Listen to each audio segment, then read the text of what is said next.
Last time we looked at how to capture the middle 90 or 95 or 99% of a population. This time we're going to look at something a little bit different. We're going to look at samples from the population of a particular size and how the means of those samples are distributed. We're talking about the central limit theorem here, which we've already talked about a little bit. We're going to incorporate that with our three little numbers as we move towards confidence intervals. So last time we looked at how would I capture the middle 95% or 90% in this example of the population's IQs. This time we're going to look at what if I had all the samples of 25 people from the population. So I grab 25 people at random, find their IQs, average those together, and look at the distribution of those means. Remember, we call that the distribution of sample means, and the central limit theorem says that the sample means are normally distributed with the same mean as the population, but the standard deviation is the standard deviation of the population divided by the square root of the sample size. So if we're looking at samples of 25 from a population with a mean of 100 and a standard deviation of 15, the sample means are distributed normally with a mean of 100 and a standard deviation of 15 divided by the square root of 25, which is 3. If we want to catch the middle 90%, we use that number that's associated with 90%, which was the 1.64.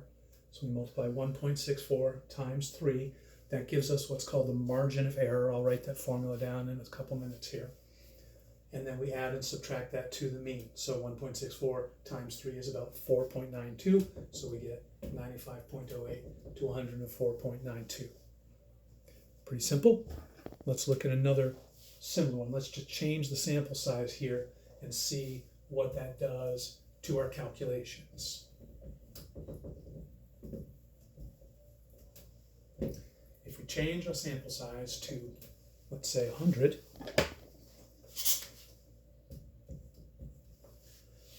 right, our distribution of sample means, that's not going to affect the mean. It's still going to have the same mean as the population, but our standard deviation now is going to be 15 divided by the square root of 100.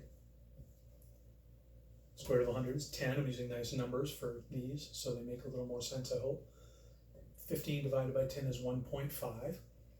So we would be multiplying that by our number that goes along with 90%, our 1.64 times 1.5. And I hate to have you watch me type stuff out on the calculator. You should probably try to beat me to it. We get 97.54 for our lower number. And then that would be, I think, correct me if I'm wrong, 102.46. If I'm wrong, you let me know that. Okay, so we've got a bigger sample. That means our distribution for the sample mean is going to be more compact, right? More reliable the more people we have in our sample. So our middle 90% is in a smaller range now. Let's look at one more of those, and I'll give you a couple to work on here. Let's go back to the same commuting times that we did last time. We know our population for the commuting times had a mean of 25 and a standard deviation of 10. And we're going to take, I don't know why I'm looking at my notes, it doesn't matter. Let's find the middle samples of 50. And let's go for the middle 95% this time. So we're looking at our distribution for sample means.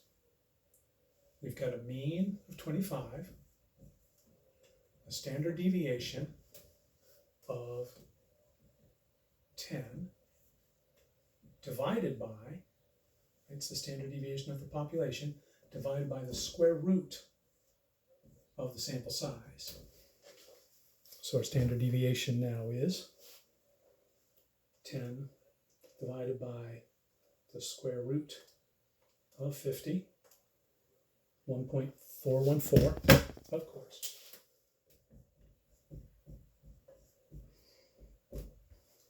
And if we want to find our interval, we start with the mean minus Our number that goes along with 95% is 1.96.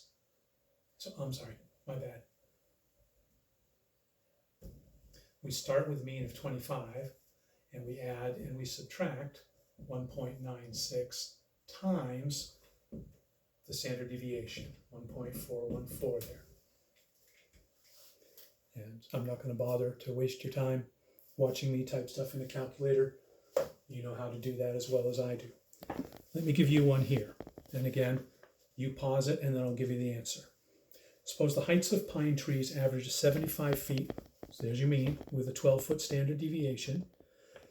Find the range for middle 95% for sample sizes of 30.